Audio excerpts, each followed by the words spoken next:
নমস্কার, আপনাদের সবাইকে চলছে চলবে রণজিতে স্বাগত।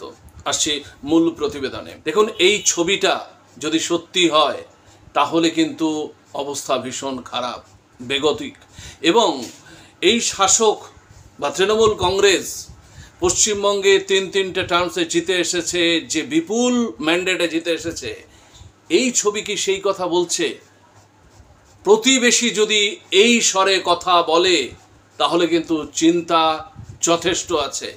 আরজিকরের ঘটনা সারা পশ্চিমবঙ্গের মানুষকে যেভাবে দমন পীড়নের মধ্য দিয়ে এতদিন রেখেছে, তারা আজ মুখ খুলছে। দেওয়ালে পিঠ ঠেকে যাওয়ার পরে যেমন ফোঁস করে ওঠে, এখন শুধু ফোঁস না, এখন জেহাদ। এবং চারিদিকে দেখা যাচ্ছে জাতি, বর্ণ, ধর্ম, বয়স নির্বিশেষে প্রত্যেকটি সেক্টরের মানুষ যেভাবে উঠে পড়ে লেগেছে এবং সরকারের বিরুদ্ধে সরাসরি আঙুল দাগছে, সেটাতে কিন্তু শাসকের স্বস্তিতে থাকার কথা না।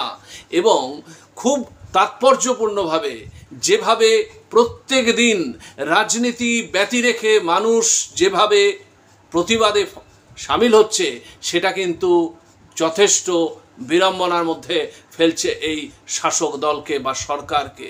এই ছবি আপনাদের দেখাবো, যেটা মুখ্যমন্ত্রীর এলাকার ছবি।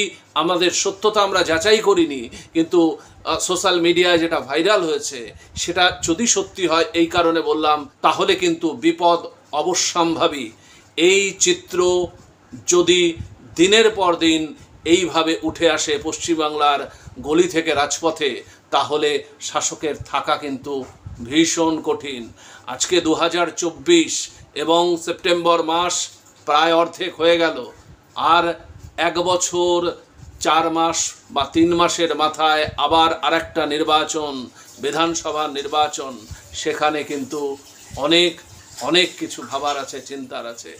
আমি কথা না বাড়িয়ে আপনাদের একটু ভিডিওটা দেখাই, তাহলেই বুঝতে পারবেন যে সত্যি কোন জায়গায় সাধারণ মানুষের প্রতিবাদ, সাধারণ মানুষ কিভাবে সোচ্চার হচ্ছে প্রতিদিন, যেটা শাসককে প্রত্যেক দিন চিন্তায় রেখেছে। আপনারা আমাদের এই চ্যানেলের কাজ যদি ভালো লাগে, চ্যানেলটিকে সাবস্ক্রাইব করে পাশে থাকবেন। জয়েন বাটন অপশানে গিয়ে আমাদের মেম্বারশিপ নিতে পারেন। ধন্যবাদ। মমতা ব্যানার্জি ছবি দিয়ে দু রকমের উনি ডুয়েট করছেন, ডুয়েট। এগুলো ইঙ্গিত আমরা জানি, আমরা জন্মগত পরিচিত, আমরা জানি মাথায় কি আছে। প্রোটেস্টের একটা ধারা আছে, যে ছবি, যে প্রশাসক, যার বিরুদ্ধে এত আন্দোলন, তাকে আমি বুকে টানিয়ে রেখেছি। এই মবটাকে উনি কন্ট্রোল করার চেষ্টা করছিলেন। আরো দু একজন আছে, মিশে আছে, আরো মিশে আছে। আপনি কি এখানে থাকেন? আপনি কি এখানে থাকেন? আমার নির্দিষ্ট পরিচয় আছে, আমি একজন সঙ্গীত শিল্পী, আমার নির্দিষ্ট পরিচয়।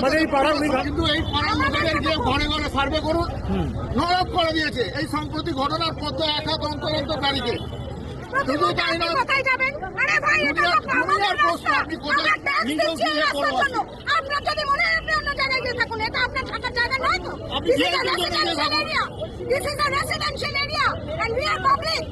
আমরা আমাদের ট্যাক্সের পয়সা পে করছি পাবে এই রাস্তার জন্য। কেন প্রতি মুহূর্তে আমাদের হেনস্থা হতে হবে? এই দায় কার? হলি স্টেটের ডিস্ট্রিক্ট, ওটা হলি স্টেটের মুখ্যমন্ত্রী। শুধু তাই নয়, রাত্রি 9টার পর বুলেট উনি যেভাবে ঘিরে নিয়েছেন, দেখুন না, ব্রিজের ওপরটা দেখুন, দেখুন ওইদিকে পুরো কাঁটাতার, গঙ্গার ওপারে চলে যাবেন, জেলের ওইদিকে মানুষ সমান কাঁটাতার। আমরা কি মানুষরা যখন তখন রাস্তা বন্ধ, মিটিং হচ্ছে, যখন তখন মেন রাস্তা বন্ধ, যখন খুশি ওখানে একটা ওলা ওপের স্বাচ্ছন্দ্যে ঢুকতে পারে না।